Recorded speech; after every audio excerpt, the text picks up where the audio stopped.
जी। गुरुजी मेरा नाम Joel Anthony है। जोएल एंथनी जी। अमर अकबर एंथोनी के थोनी यहाँ पे हो? जी।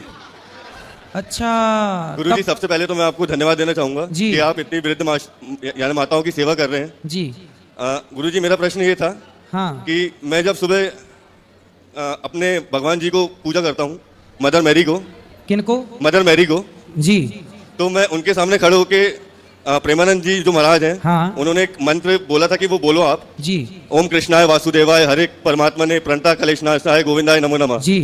तो जब मैं प्रेयर कर रहा हूँ और मैं प्रेयर के बाद अगर वो मंत्र बोल रहा हूँ हाँ। और अपना ही साइन कर रहा हूँ, जी तो क्या मैं कुछ गलत कर रहा हूँ? ना ना, आप सही हैं। क्या दिक्कत है? तो आप क्या है, हिंदू, मुस्लिम, सिख, ईसाई, गुरुजी क्रिश्चियन? मैं क्रिश्चियन हूँ। क्रिश्चियन है आप? मेरी जो वाइफ है हाँ। उसका नाम नैना ठाकुर है। अच्छा। वो हिंदू है।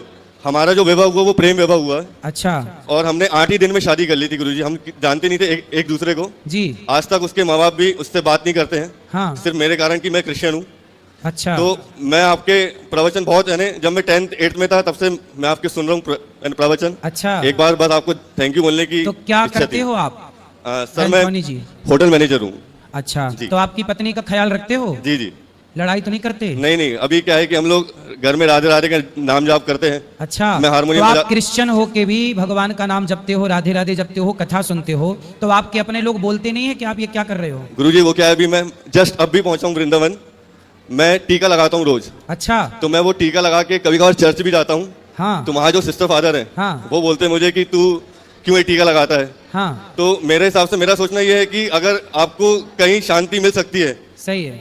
जैसे हम डॉक्टर के पास जाते हैं, जी। अगर कोई शुक्ला है, अगर वहां से हमको नहीं मिल रहा है तो हम किसी और के पास जाते हैं। सही है, सही है। तो मैं भी वैसे ही कृष्ण जी के चरणों में आया हूँ। वाह, देखिए क्रिश्चियन होने पर भी ये भगवान कृष्ण की शरण में है। इसलिए कहते हैं कि भगवान कृष्ण की, भगवान श्रीमन नारायण की शरण में ही जीव मात्र को शांति मिलेगी, चाहे वो कोई भी हो। आप सही हैं। मैं कुछ गलत तो नहीं कर रहा गुरुजी? नहीं, आपके सही हैं। तो आपके जो फादर होते हैं चर्चों में, जी। तो वो किसकी पूजा कराते, किसकी आराधना कराते हैं? सर वो जीसस और मदर मैरी की आराधना कराते हैं। तो जीसस, मैंने सुना है कि जीसस को वहां पे सूली पे लटका दिया नहीं, गया। सूली वो ठीक है, उनको चढ़ाते क्या है, क्या पिलाते खिलाते हैं उनको? वाइन रहती है। वाइन, शराब। जी। तो जीसस को शराब क्यों पिलाते हैं? अब वही बात मुझे भी समझ में नहीं आती गुरुजी। अच्छा। मैं हमारे यहाँ तो शंकर जी को दूध पिलाते हैं, जल चढ़ाते हैं।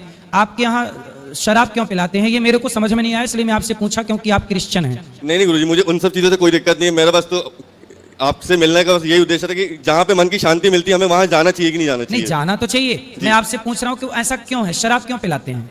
कारण क्या उसके पीछे का? गुरुजी वो ऐसा है कि जब जीसस सूली पे लटकने वाले थे जी, तो उन्होंने अपने 12 शिष्यों को बुलाया था। जी। एक दिन या 2 दिन पहले, मुझे मालूम नहीं। हाँ। एक दिन पहले बुलाया था और बोला था कि ये शराब मेरा लहू है और ये जो रोटी मैं दे रहा हूँ ये मेरा शरीर है, जी। तो इसे आप ग्रहण करो। तो उन 12 शिष्यों को ग्रहण करवाया था, तो तब से ये चला आ रहा है। तब से शराब चढ़ रही है। जी। जबकि सनातन धर्म में तो हमारे यहाँ शराब पीने को पाप कहते हैं। जी हमारे सनातन संस्कृति में शराब को पाप की श्रेणी में रखा गया है। जी। चलो, भगवान आपको सुखी रखें, प्रसन्न रखें।